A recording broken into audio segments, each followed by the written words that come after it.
Gangsta Granny by David Walliams. Chapter 24. Dark Waters.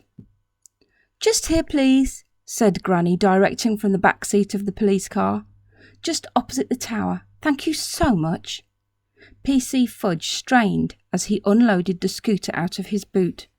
"Well, next time, please remember that mobility scooters are meant only for pavements, not main roads, and certainly not motorways."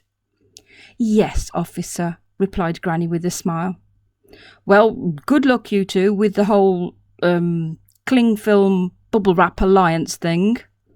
And with that, PC Fudge sped off into the night, leaving Granny and Ben gazing at the magnificent 1,000-year-old Tower of London on the opposite bank of the river.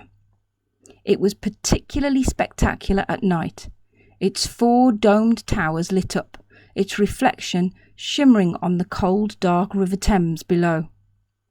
The tower was once a prison, with an illustrious list of former inmates, including the future Queen Elizabeth I, the adventurer Sir Walter Raleigh, the terrorist Guy Fawkes, the senior Nazi Rudolf Hess, Jedward. I lied about the last one, but I would like to see Jedward locked up forever in the Tower of London for crimes against music.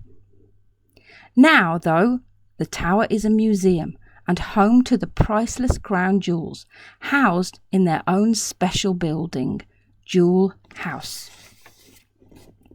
The unlikely pair of gangsters stood at the riverbank. "Are you ready?" asked Granny, her mask completely steamed up from sitting in the back of the police car for over an hour. "Yes," said Ben, trembling with excitement. "I'm ready." Granny reached out to hold Ben's hand, and then she counted. 3, 2, 1. And on 1 they leapt into the dark waters below. The water was freezing cold, even with the wetsuits on, and for a few moments all Ben could see was black. It was terrifying and exhilarating in equal measure. When their heads bobbed out of the water, Ben took the snorkel out of his mouth for a moment. "Are you okay, Granny?" "I've never felt more alive." They doggy paddled across the river. Ben had never been a great swimmer and lagged behind a little. Secretly, he wished he had bought his armbands, or at least a lilo. A huge party cruiser, with music blaring and young people shouting, chugged down the river. Granny had swum ahead, and Ben had lost sight of her. Oh no! Had she been crushed by the cruiser? Was Granny in a watery grave at the bottom of the Thames? "Come on, slow coach!" shouted Granny as the party boat passed and they caught sight of each other again. Ben sighed with relief and continued doggy paddling across the deep, dark, dirty water. According to the diagram in Plumbing Weekly, the sewage pipe was situated just to the left of Traitor's Gate.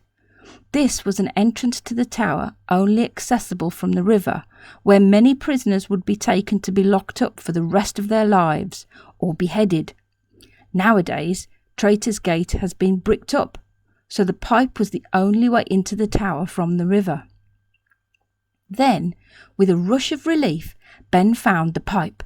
It was partly submerged under the water.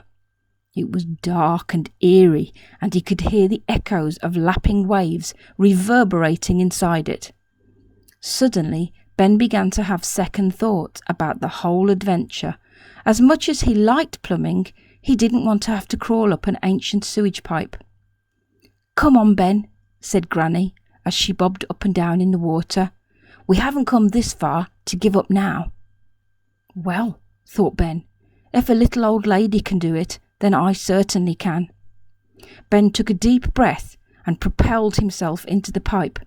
Granny followed close behind. It was blacker than black in there, and after he had travelled a few metres, he could feel something crawling on his head. He heard an eek eek noise and could sense something scratching his scalp. It felt like claws. He put his hand on his head. He touched something big and furry. Then he realised the awful truth. It was a rat! A giant rat was clinging to the top of his head. "Ah!" screamed Ben. "And tomorrow I'll read chapter 25.